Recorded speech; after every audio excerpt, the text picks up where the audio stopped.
நம்முடைய வாழ்க்கையில் ஆண்டவருடைய திருவுள சித்தமின்றி ஒன்றும் நடப்பதில்லை. எப்பொழுது நம்முடைய வாழ்க்கையை அவருடைய கரத்தில் ஒப்புக் கொடுக்கும் பொழுது, நாம் அவருடைய சித்தத்திற்கு நம்முடைய வாழ்க்கையை ஒப்புக் கொடுத்தால் ஒழிய அவரால் ஒன்றும் செய்ய முடியாது. ஒரு சமயம் கொடிய நோய் ஒன்றினால் பாதிக்கப்பட்ட ஒரு நல்ல நண்பர் இருந்தார்.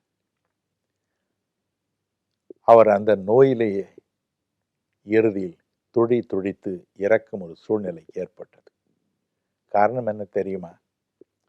அவருடைய நெருங்கிய உறவினர் மிக பெரிய அறுவை சிகிச்சை நிபுணராய் இருந்தார். அவர் இவருக்கு உதவி செய்ய எத்தனையோ தடவை துடித்தார். ஆனால் இறுதியில் அவர் சொன்னார், ஐயா, நான் என்ன செய்யட்டும்? நான் உனக்கு உதவி செய்கிறேன். உன்னுடைய உடலில் உள்ள இந்த வேண்டாத நோயை அறுவை சிகிச்சை மூலம் அப்புறப்படுத்தி விடுகிறேன். நீ இன்னும் பல வருடங்கள் தீர்க்காயுசோடு வாழலாம் என்று எத்தனையோ முறை கெஞ்சி பார்த்தேன். அந்த மனிதர் சம்மதிக்கவே இல்லை. நான் என்ன செய்யட்டும் என்று அங்கலாய்த்தார். என் அன்பிற்குரியவர்களே, பல சமயங்களில் நாமும் கூட ஆண்டவன் நமக்கு உதவி செய்ய இடம் கொடுக்க மறுக்கிறோம். இல்லை, என் காரியங்களை நான் சமாளித்துக் கொள்வேன். இது இப்படித்தான் நடக்க வேண்டும். இதுதான் என் விருப்பம், இதுதான் என்னுடைய சித்தம் என்று நம்மை நாமே ஏமாற்றிக் கொள்கிறோம் இல்லையா? வேதம் கூறுகிறது, ஏசாயா 55:8-9 என்ற வேத பகுதியில், பூமிக்கு மேலாக வானம் எவ்வளவு உயர்ந்திருக்கிறதோ அவ்வளவுக்கு அதிகமாக என்னுடைய நோக்கம், என்னுடைய வழிகளும் உங்களை குறித்து உயர்ந்திருக்கிறது. உங்கள் நினைவுகளின் நினைவுகள் அல்ல, உங்கள் வழிகளின் வழிகளும் அல்ல என்று தேவன் சொல்கிறார். என்னுடைய தகப்பனார் எப்பொழுதும் ஒரு காரியத்தை சொல்வார், தம்பி, நீ எப்படியாவது ஒரு பெரிய இன்ஜினியராக, பொறியாளராக மாற வேண்டும் என்பதே என் கனவு. ஆனால் உனக்கு இன்ஜினியரிங் கல்லூரியில் கட்டாயமாக 10 மணிக்கு ஒரு இடம் தருகிறோம் என்று வாக்களித்தவர்கள் பின்வாங்கிய பொழுது, உனக்கு இடமில்லை என்று சொன்ன பொழுது என் உள்ளமே உடைந்து போயிற்று. எனவே தான் உன்னை ஒரு பிஎஸ்சி பட்ட படிப்பிற்கு கொண்டு போய் சேர்த்தேன், வேறு வழியே இல்லாமல். ஆனால் அதே சமயத்தில் நீ படித்து வங்கியில் சேர்ந்து மிகப்பெரிய அதிகாரியாக மாறி எந்த பொறியாளருடைய சம்பளத்திலும் கூடுதலாக வாங்கிய பொழுதுதான் என் உள்ளம் பரவசம் அடைந்தது என்று சொன்னார்.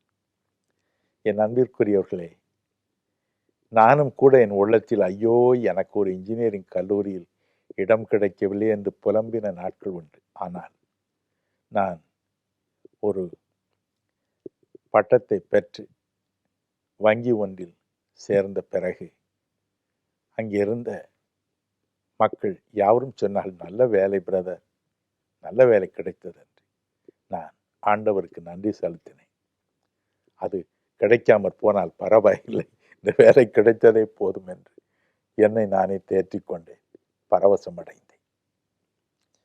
அடுத்து நம்முடைய வாழ்க்கையில் நாம் கோட்டை விட்டுவிடும் ஒரு காரியமும் உண்டு. அது என்ன? நம்முடைய வேலையில் ஜாக்கிரதை இல்லாமல் இருப்பது. சாலமன் ஞானி சொன்னான், பிரசங்கி 9:10 என்ற வேத பகுதியில், உன் கைக்கு நேரிடுவது எதுவோ அதை உன் பலத்தோட செய், உன் முழு பலத்தோட செய். நீதிமொழிகள் 22:29 என்ற வேத பகுதியில் அவன் இவ்வாறு எழுதி வைத்தான், தன் வேலையில் ஜாக்கிரதையாய் இருக்கிறவனை நீ கண்டால் அவன் நீசருக்கு முன்பாக நில்லாமல் ராஜாக்களுக்கு முன்பாக நிற்பான். தன் வேலையில் ஜாக்கிரதையாய் இருக்கிறவன் ராஜாக்களுக்கு முன்பாக நிற்பான். ஐயோ, எத்தனை உண்மையான ஒரு காரியம் பாருங்கள். மன்னிக்கவும், என்னுடைய சொந்த வாழ்க்கையிலிருந்து மறுபடியும் ஒரு காரியத்தை என் அன்பு பிள்ளைகளே, வாலிபர்களே, வாலிப பெண்களே உங்களுக்கு சாட்சியாக சொல்லட்டும். நான் இந்த வங்கியில் ஒரு சாதாரண குமாஸ்தாவாக நுழைந்த பொழுது எனக்கு மிஸ்டர் ஏஎஸ் நடராஜன் என்று ஒரு அதிகாரி இருந்தார். நான் வேலையில் சேர்ந்து ஒரே மாதத்தில் அவர் சொன்னார், தினகரன், நீ உடனே டிபார்ட்மெண்ட் பரீட்சையெல்லாம் எழுத வேண்டும். அதற்கு 25 ரூபாய் பணம் கட்ட வேண்டும். இன்றே நீ கட்ட வேண்டும் என்றார். நான் சொன்னேன், சார், எனக்கு ஒன்றுமே தெரியவில்லை. எங்கு டெபிட் எழுதுவது என்று எங்கு கிரெடிட் எழுதுவது என்று கூட தெரியவில்லையே. நான் என்னத்தை எழுதப் போகிறேன் என்று சொன்னார். அந்த சாக்கு போக்கு எல்லாம் ஒன்றும் சொல்லாது. 25 ரூபாய் கொண்டு வா, டிராஃப்ட் எடுக்க வேண்டும். இன்றைக்கு நீ அதை உரியவர்களுக்கு அனுப்பி நீயும் இந்த பரீட்சை எழுத போக ஏற்பாடு செய்ய வேண்டும் என்று சொன்னார். செய்தேன். அதன் பிறகுதான் ஒரு பயம் திகில் பிடித்தது. இரவு 12 மணி வரைக்கும் வங்கியில் வேலை செய்வேன். அதன் பிறகு இரவு உட்கார்ந்து காலை 2 மணி வரைக்கும் படிப்பேன். என்னோடு அறையில் தங்கியிருந்தவர்கள் எல்லாரும் சொல்வார்கள், என்னடா இவன் ராத்திரியும் தூங்க விட மாட்டேங்கிறான், பகலையும் தூங்க விட மாட்டேங்கிறான் என்று திட்டுவார்.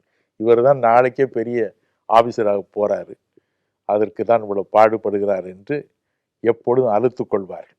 அவளுடைய தூக்கம் கெடுவது அவளுக்கு கஷ்டம். ஆனால் எனக்கோ அவர் மிஸ்டர் நடராஜன் சொன்னது தான் என்னுடைய கஷ்டம். அவர் கேட்டுக்கொண்டே இருப்பார், படிக்கிறாயா, ஏதாவது சொல்லி தர வேண்டுமா என்று. என் அன்பிற்குரியவர்களே, அதனுடைய பலன் என்ன? வேலையில் உயர்வு பெற்றேன், தேவனுடைய ஆசியை பெற்றேன். தன் வேலையில் ஜாக்கிரதையாக இருக்கிறவனை நீ கண்டால் அவன் நேசருக்கு முன்பாக நிற்க மாட்டான், ராஜாக்களுக்கு முன்பாக நிற்பான். எத்தனை உண்மை! என் அன்பு பிள்ளைகளே, ஏதோ ஒரு வேலையில் நீங்கள் சேர்ந்து விட்டீர்கள், அதோடு திருப்தியாக இருந்து விடாதீர்கள். இந்த வேலையில் நான் ஜாக்கிரதையாக இருக்க வேண்டும், நான் என்ன செய்கிறேன் என்பதை நினைத்து சிந்தித்து செய்ய வேண்டும், இதில் முன்னேறவும் வேண்டும். அதை போலவே ஆன்மீக வாழ்க்கையும் நாம் ஜாக்கிரதையை காட்ட வேண்டிய ஒரு வாழ்க்கை என்பதையும் மறந்துவிடக்கூடாது. என் அருள்நாதர் இயேசு மாம்சத்தில் வெளிப்பட்ட தேவன், அதரிசனமான தேவன் இவ்வாறு கூறினார். லூக்கா 9:23 என்ற வேத பகுதியில், ஒருவன் என்னை பின்பற்றி வர விரும்பினான், அவன் தன்னைத்தான் வெறுத்து தினமும் தன் சிலுவை எடுத்து என்னை பின்பற்ற கடவன். என்னை ஒருவன் பின்பற்ற விரும்பினான், ஆன்மீக வாழ்க்கையில் ஒருவன் என்னை பின்பற்ற விரும்பினான், இறை தொண்டில் என்னை பின்பற்ற விரும்பினான், என்னுடைய குணங்களை தானும் பெற்று மற்றவர்களுக்கு ஆசி உள்ள ஒரு பாத்திரமாக விளங்க விரும்பினான், 2 காரியங்களை செய்ய வேண்டுமா? அவன் தன்னைத்தான் வெறுக்க வேண்டும். இது சாத்தியமான ஒரு காரியமா? செய்துதான் ஆக வேண்டும். உண்மையான ஒரு சரிதையை கூறுகிறேன், கேளுங்க. ஒரு குறிப்பிட்ட நகரில் ஒரு சிறு திருச்சபை இருந்தது.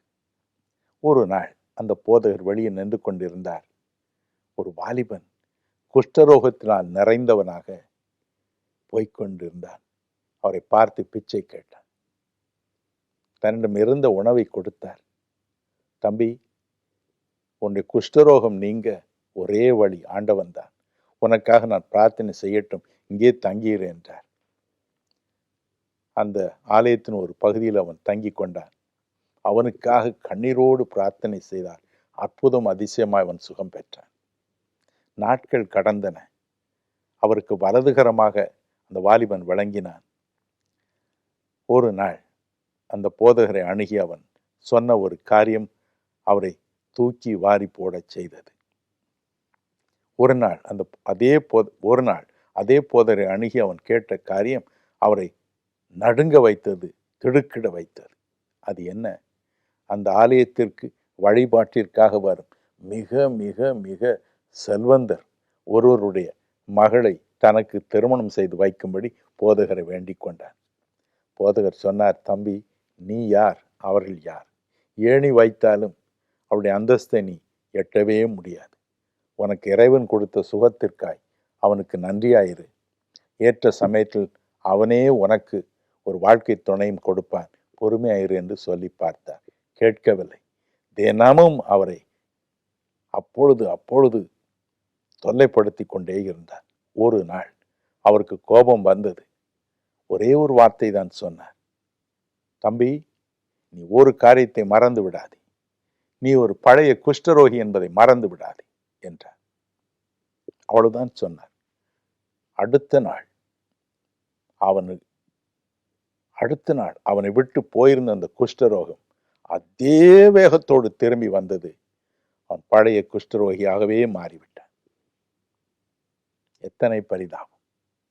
என் அன்பிற்குரியவர்களே, உலக வாழ்க்கையில் நமக்கு ஆசீர்வாதம் வரலாம், உயர்வு வரலாம், எல்லாரும் உன்னை போல யார் இந்த உலகத்தில் உண்டு என்று புகழலாம். ஆனால் ஒன்றை மறக்கக்கூடாது. நான் பழைய பாவி, பழைய நாய், பழைய பன்றி என்பதை மறக்கவே கூடாது. பழைய ஏழ்மையை மறக்கக்கூடாது. அப்பொழுது ஒரு நாள் நம்மை பெருமையாக எண்ணவே மாட்டோம். இறைவனுடைய திரு சன்னிதானத்தில் பிரார்த்தனைக்கு செல்லும் பொழுது, ஆண்டவனே, நான் ஒரு பழைய பன்றி, பழைய நாய், தெருவில் சுற்றும் நாய், பயனற்ற ஒரு பாத்திரம், என்மேல் இரக்கமாயிரும் என்றே கெஞ்சுவோம். அவருடைய கால்களை பிடித்து கெஞ்சும் ஒரு நாயை அவர் எட்டி உதைக்க மாட்டார். நம்மேல் இரக்கமாயிருப்பார். அடுத்து அருள்நாதர் சொன்னார், அனுதினமும் தன் சிலுவை எடுத்துக்கொண்டு என்னை பின்பற்ற கடவுள். இயேசுநாதர் சிலுவை சுமந்து கொண்டு கொல்கதா மேட்டிற்கு போனார். அங்கே அதே சிலுவையில் அவர் அடித்து கொண்டார்கள். வேதம் சொல்கிறது, வேதம் கூறுகிறது, எபிரேயர் 13:12-13 என்ற வேத பகுதியில் நாம் சுமக்கக்கூடிய ஒரு சிலுவை உண்டு. அது என்ன? நிந்தை. இந்த உலகில் நாம் சகிக்கக்கூடாத ஒரு காரியம் நிந்தை. ஆம், சங்கீதம் 69:20 சொல்லுகிறது, நிந்தை என் இருதயத்தை பிளந்தது. இன்னும் சொல்ல வேண்டுமென்றால், நிந்தை என் இருதயத்தில் ஊடுருவி அம்பை போல பாய்ந்தது என்று அங்கே சங்கீதக்காரன் எழுதியிருக்கிறான். என் அன்பிற்குரியவர்களே, தாங்க முடியாத ஒரு காரியம் நிந்தை, தவறான குற்றச்சாட்டு, உள்ளத்தை உடைக்கும் வேதனையான ஒரு வார்த்தை. நீதிமொழிகள் 12:18 சொல்லுகிறது, பட்டய குத்துகள் போல பேசுகிறவர்களும் உண்டு. கவலைப்படாதீர்கள். ஒரு சமயம் 8 மாத கர்ப்பிணியான ஒரு பெண் தன் உடல் முழுவதும் மண்ணெண்ணை ஊற்றி தீ வைத்துக் கொண்டாள். அக்கம் பக்கத்திலிருந்து ஓடி வந்தார்கள். அவளுடைய கணவன் கல் போல நின்று கொண்டிருந்தான். உடல் முழுவதும் நெருப்பு பற்றி எரிந்து கொண்டு இருக்கும் பொழுது அவள் கூச்சலிட்டாள், இப்பொழுதாவது என்னை நம்புங்கள், நான் கற்புள்ளவள், கற்பை இழந்தவள் அல்ல என்று. காரணம் என்ன? நீ ஒரு விபச்சாரி என்று அவள் நேசித்த காதல் கணவன் சொன்ன ஒரு காரியம்தான் இருதயத்தை பிளந்தது. நமக்கும் நீதியாய் நடக்கும் பொழுது, நேர்மையாய் நடக்கும் பொழுது, இறைவனுக்கு முன்பதாய் பயபக்தியோடு நடக்கும் பொழுது, தூய்மையான ஒரு வாழ்க்கை நடத்தும் பொழுது காரணமற்ற விதத்தில் நிந்தை வரும். அதுதான் நம்முடைய சிலுவை. இறைவனுக்காக அந்த சிலுவை, அவரை பின்பற்றுவதற்காக அந்த சிலுவை. அது அனுதினமும் வரும். அனுதினமும் அதை சுமப்போம், அவரை பின்பற்றுவோம். அப்பொழுது என்றென்றும் அவர் நம்மை ஆசீர்வதிப்பார். அவருடைய கரம் நம்மோடு இருக்கும்.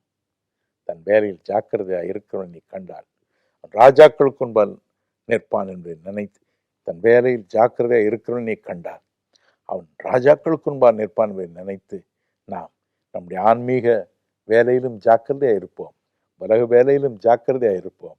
ஆண்டவர் நம்மை ஆசீர்வதித்து உயர்த்துவார். கவலைப்படாதீர்கள். பிரார்த்தனை செய்வோமா?